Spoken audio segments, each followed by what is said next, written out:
రవి గారు, యాక్చువల్లీ ఇప్పుడు కొన్ని సినిమాలకి చెన్నైలో థియేటర్స్ ఇవ్వట్లేదు తెలుగు సినిమాలకి అనేది ఉంది. బట్ ఇక్కడ చూస్తే మనకి ఏ మూవీ అయినా కూడా థియేటర్స్ ఓపెన్గానే ఇస్తారు. ఆ స్టార్కున్న ఫ్యాన్ ఫాలోయింగ్ కావచ్చు, దేన్ని ఒక దాన్ని బేస్ చేసుకుని. దీనికి ఏం చెప్తారు? కొంతమంది అక్కడ మనకి మన మూవీస్కి థియేటర్స్ రావట్లేదు అనేది ఒక నెగిటివ్ టాక్ కూడా ఉంది. ఎందుకంటే దివాళీకి మనకి ఇక్కడ చాలా మూవీస్ వస్తున్నాయి. సో దాని గురించి అలా ఏమి ఉండదండి. ఇప్పుడు Diwali is the biggest festival in Tamil Nadu. Okay, అక్కడ కంపారిటివ్గా మనకన్నా థియేటర్స్ నెంబర్ తక్కువ.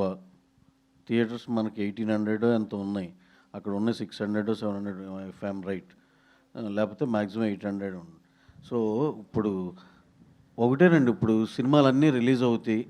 ఒకటేమో X number of theatres, Y Z అలా క్యారీ చేస్తున్నాయి అన్ని సినిమాలు. ఫస్ట్ డే టాక్ని బట్టి అవి అడ్జస్ట్ అయిపోతూ ఉంటాయి. You give the best content, పెద్ద హిట్ కంటెంట్ ఇవ్వు, తీసుకెళ్ళు. అంతేగాని ఊరికినే థియేటర్లు రావట్లేదు అవన్నీ, that is not like that. అంటే ఇప్పుడు మనకు ఒక రూల్ ఉంది, పొంగల్ టైంలో ఓకే వీ హ్యావ్ సమ్ ఇది అట్లా. ఇప్పుడు ఇదంతా అందరికి ఓపెనే కదా, that is not like that. ఇప్పుడు ఎవరిని అలా ఆ విధంగా బ్లేమ్ చేయొద్దు. ఇప్పుడు నిజంగానే మన పొంగల్ టైంలో దానికి ఒక డిబేట్ ఉంది, అవన్నీ దట్ ఈస్ డిఫరెంట్ స్టోరీ. ఇప్పుడు అక్కడ అక్కడ Diwali is the biggest festival. And again మరి మీరు దేని ఉద్దేశించి అంటున్నారు నాకు తెలియదు, కానీ నేను జనరలైజ్ చేసి చెప్తున్నది. ఓకే, దాంట్లో ఏ సినిమా బాగుంటే ఆ సినిమా షోలు మ్యాక్సిమం వచ్చేస్తాయి. అది అసలు ఎవరికి వరి అవ్వాల్సింది లేదు, ఎవరు కంగారు పడాల్సిన అవసరమే లేదు. ఈ సినిమా గురించి కూడా చెప్పాలి కాబట్టి నేను చెప్తున్నా. ఇప్పుడు ఎక్స్ట్రాడినరీ సినిమా అండి, బ్రహ్మాండంగా ఉంది, బ్లాక్ బస్టర్ సినిమా. దాన్ని మించి ఇంకోటి రానివ్వండి, వీఆర్ వెల్కమింగ్, అలా రావాలని కోరుకుంటున్నాం. మా దాంట్లోంచి కూడా కొన్ని షోలు ఇస్తాం, దాంట్లో అయితే ఇబ్బంది ఏం లేదు. మేము ఎన్ని షోలు వేసుకున్నా సరే నిజంగా దాన్ని దాటి ఎక్స్ట్రాడినరీ కంటెంట్ ఏమైనా ఉంటే కనుక నేను సభాముఖంగానే చెప్తున్నా. అదే మన అందరు జర్నలిస్టుల ముందులే మా దాంట్లోంచి కూడా కొన్ని షోలు ఇస్తాం. That won't be A problem అండి అసలు. Kiran sir, hi sir. Hi అండి.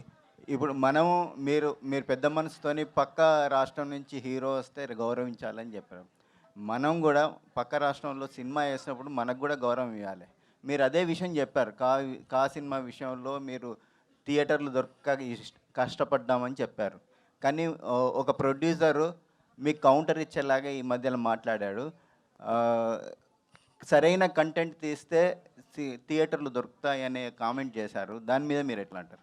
సార్, నిజంగా సార్ ఏదన్నా చూసారో లేదో కంప్లీట్గా తెలియదు, కానీ దాని గురించి ఆల్రెడీ డిస్కస్ చేశాం సార్. దాని గురించి డిస్కస్ చేయకపోవడం మంచిది. నిజంగా అన్ని సినిమాలు ఆడాలని కోరుకుంటున్నాను సార్. ఈ టాపిక్ నీకు హైలైట్ కాకుండా సినిమాల మీద, కంటెంట్ మీద ఫోకస్ చేద్దామని. Thank you sir. Please my Kiran గారు. ఓకే, కిరణ్ గారు.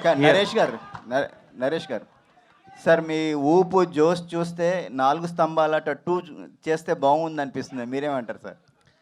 4 స్తంభాల 2 చేస్తామో లేదు, కానీ చిత్రం బళారే విచిత్రం పార్ట్ 2 మాత్రం చేయాలని మాకు రాజేష్ గారి కోరిక ఉంది.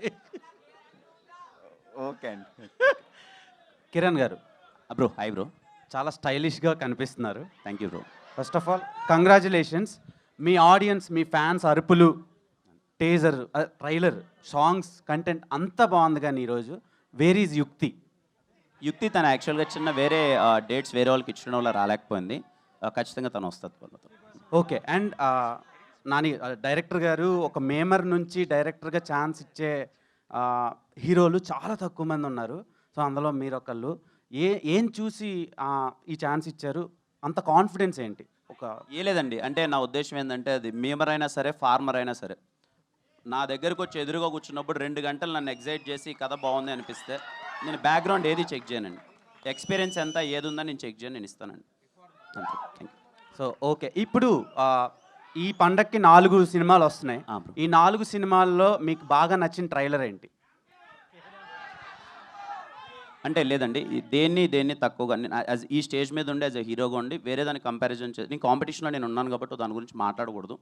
సారీ బ్రో, దానికి ఆన్సర్ నేను చేయలేను. ఓకే. అండ్ డైరెక్టర్ గారు సార్, ఈ సినిమా సోలో హీరో ఫిలిమా, మల్టీ స్టారర్ సినిమానా? అంటే ఇద్దరిని, అసలు నరేష్ గారిని ఇటువైపు కిరణ్ గారిని స్టాండర్డ్స్ ఎక్కడ తగ్గకుండా చూపించారు.